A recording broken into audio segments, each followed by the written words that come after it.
owl crotch? Did someone just say that? Yeah. Oh my god, I will never unsee Who that said now. that? Hey, what's up you guys? This is Rob from A Gay Guy Plays, and honestly, Devstream 92 didn't leave us with much digging to do, so let's get to it and see what's been hashtag confirmed. To be completely straightforward with you, Devstream 92 was a little bit more talk than walk, so if you're looking for the heft and the meat of it, I do have a video dedicated to Harrow's abilities with all the gameplay to go along with it, so I'll leave you a card, or you can just wait for the end screen and you'll find it there. First off, they teased the first page of the pre-Harrow quest comic, which they did state would be almost double the size of Octavia's. Next, they gave us a glimpse of the first of the elite Grineer Chemstrike units with Nox. Constantly exposed to toxic gases, his skin is left exfoliated and supple with moist, kissable lips. They may not be attached to his face anymore, but I'm sure they're somewhere. They also showed off his weapon, however it may not be available to the Tenno due to the fact that it has a unique grip. So with that said, there's a hot dog in the illustration that's kind of fantastic. Then they quickly discussed the topic of operators getting multiple customization tabs and didn't seem all too opposed to it.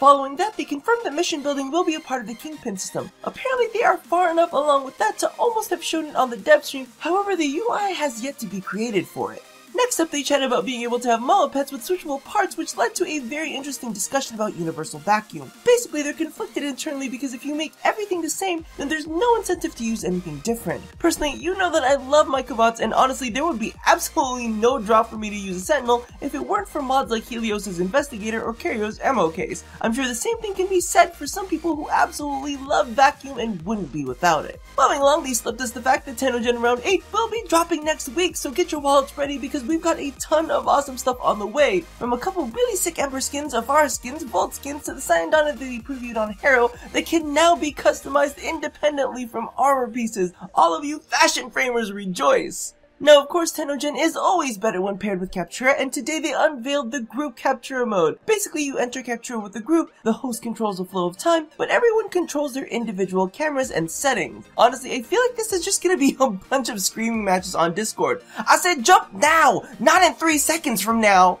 No, my left. What other left would I be talking about? Honestly, record that shit and send it to me. I would love to have a listen, as my ass isn't getting involved in that drama fest. Next up was the Harrow gameplay. If you want more of an in-depth chat, check out the dedicated video, but it basically breaks down to this. His first is a line-based stun that restores your shields. His second sacrifices his shields for a fire rate and reload speed buff that heals all allies within affinity range. His third channels his Thunderbolt to create a stationary AoE that restores the energy of anyone who gets headshots within its radius. And his last ability grants a group temporary invulnerability, absorbing all damage dealt and converting it into bonus headshot damage, as well as providing an increased chance to crit on headshots. All in all, it sounds like a fascinating kit, and I can't wait to see it in action. Now, in addition to previewing Harrow, they also showed off the new pistol that will be coming along with him, as well as the dual wield function, which will allow you to hold a pistol in one hand and a single-handed melee weapon in the other. The pistol itself will be the first ever scoped pistol and receive a bonus to critical damage with each consecutive headshot. Basically, it's a sniper pistol. As for the dual wield function, they are looking to release it with Harrow. However, the melee weapons available will be launching one family at a time, with the first available being glaives.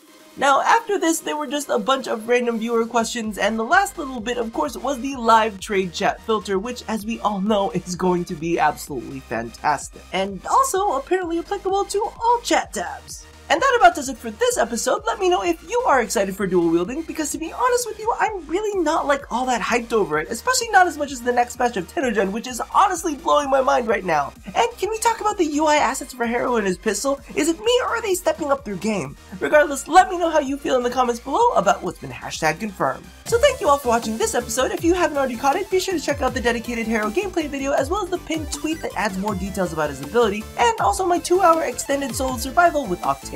Now, don't forget to do all the things that I asked you to do at the end of every one of these, and as always, love somebody, hurt nobody, and touch your body. I'll see you guys next time. Bye-bye!